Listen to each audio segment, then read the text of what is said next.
kembali lagi di Talkation, Talking Education for Action. Nah Questioners, pada segmen sebelumnya kan kita udah ngobrol-ngobrol sedikit nih tentang Kak Esther, tentang kesibukannya juga di spill-spill nih sama Kak Esther. Mungkin balik lagi ya, kita ulik lagi lebih dalam tentang Kak Esther. Oke Kak Esther, kan Kak Esther lagi banyak-banyaknya kegiatan nih. Ngonten, terus masih sibuk kuliah juga, apalagi semester akhir ya Kak Esther. Lalu sibuk nulis buku juga, lalu apa lagi ya tadi, banyak banget kegiatan dari Kak Esther ini. Nah, cara membagi waktu Kak Esther sendiri nih di tengah banyaknya kegiatan Kak Esther itu gimana nih Kak? Mungkin kalau tips dari aku cara bagi waktu yang pertama itu kita harus very strict for the time ya. Kita harus benar-benar jago time management. Caranya gimana? Kita benar-benar ngeset, misal aku ketemu Kiki 1 jam saja. Memang kalau 1 jam 1 jam. Setelah itu bisa mau skripsi apa-apa. Jadi dalam 1 hari, the whole day kamu bisa ngerjain banyak hal. Kalau kamu bangun pagi hari, itu tuh bakal ngebantu kamu buat punya kesempatan untuk menyelesaikan banyak banget hal di hari itu. Kayak gitu sih. Tapi kalau dari segi tools, itu ada Google Calendar yang bisa ngebantu banget untuk nge-schedule. Terus juga kalau misalkan ada nongkrong-nongkrong impromptu atau suatu hal yang nggak terlalu krusial banget ya kamu nggak perlu ikut, kayak gitu sih.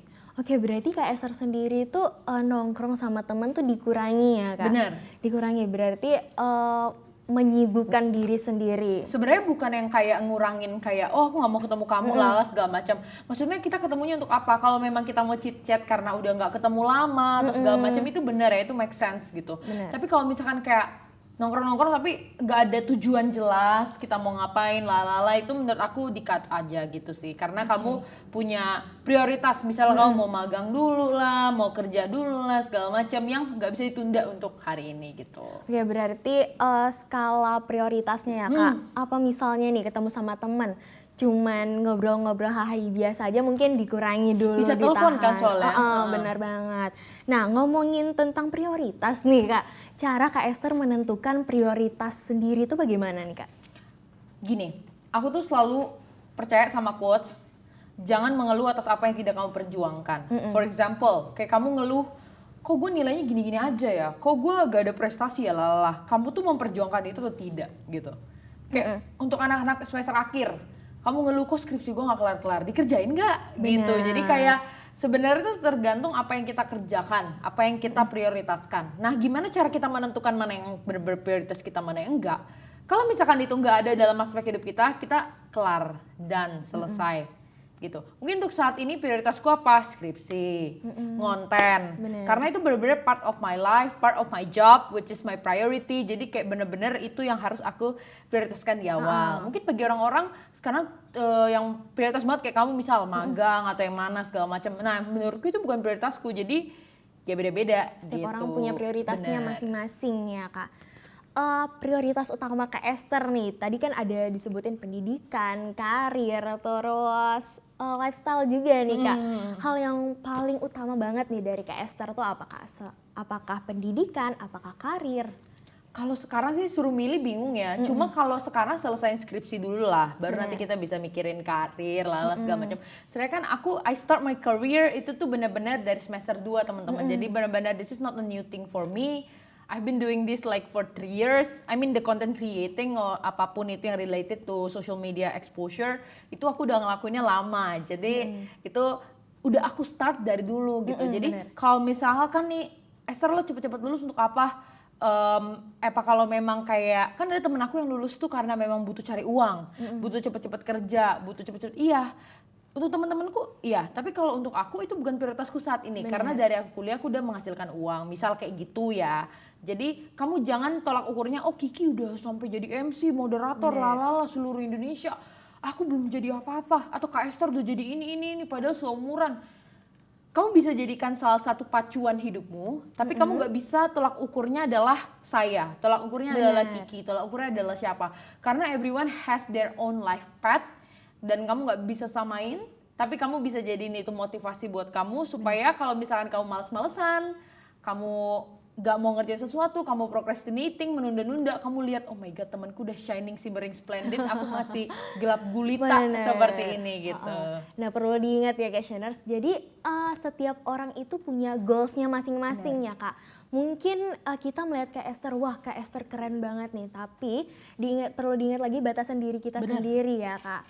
Bener banget nih Questioners.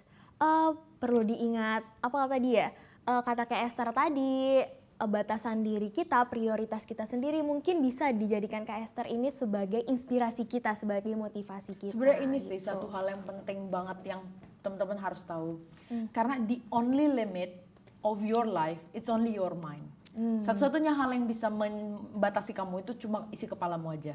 Dan diri kita sendiri Iya, ya Kak sebenarnya bahkan yang orang tua tahu. kita tuh gimana ya, walaupun orang tua kita tuh benar-benar raise kita dari kecil, yang menjadi orang-orang yang mengeksekusi keputusan kita ke depannya adalah kita. Diri kita sendiri. Karena ya, Kak. satu-satunya kamu misalnya mau kuliah di mana, di univ ini, kamu pasti walaupun orang tua kamu suggest A, B, C, D, F, G, kamu kan yang nanti decide, kamu kan yang nanti akhirnya bakal ngejalanin itu, melakukan itu. Jadi please teman-teman bersahabatlah dengan dirimu sendiri, make yourself as your best friend, dan juga jangan takut untuk nyoba, karena kalau kamu takut nyoba ya kamu bakal nggak akan pernah dapat pengalaman itu sih. Nah perlu dicatat, digaris bawahi lagi nih, jangan takut untuk mencoba ya Questioners. Oke nih Kak, di tengah banyaknya kesibukan Kak Esther nih, pernah gak sih Kak Esther tuh jenuh dengan kesibukannya itu, dengan banyaknya kegiatan?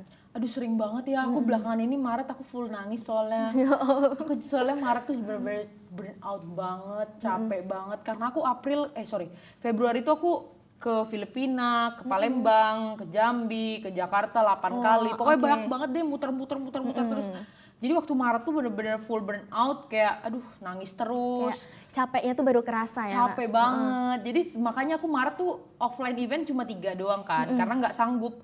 Baru deh sekarang udah mulai offline lagi. Jadi bener-bener take rest itu normal banget teman-teman. Jangan kamu ngerasa kamu robot kayak oh my god, setiap hari aku harus 1, 2, 3, enggak gitu. Jadi kayak kalau memang lagi capek, pengen nongkrong-nongkrong doang, nggak ngapa-ngapain, ketawa-ketawa doang ya that's fine gitu sih. Oke, berarti semua orang tuh pasti pernah jenuh ya Kak.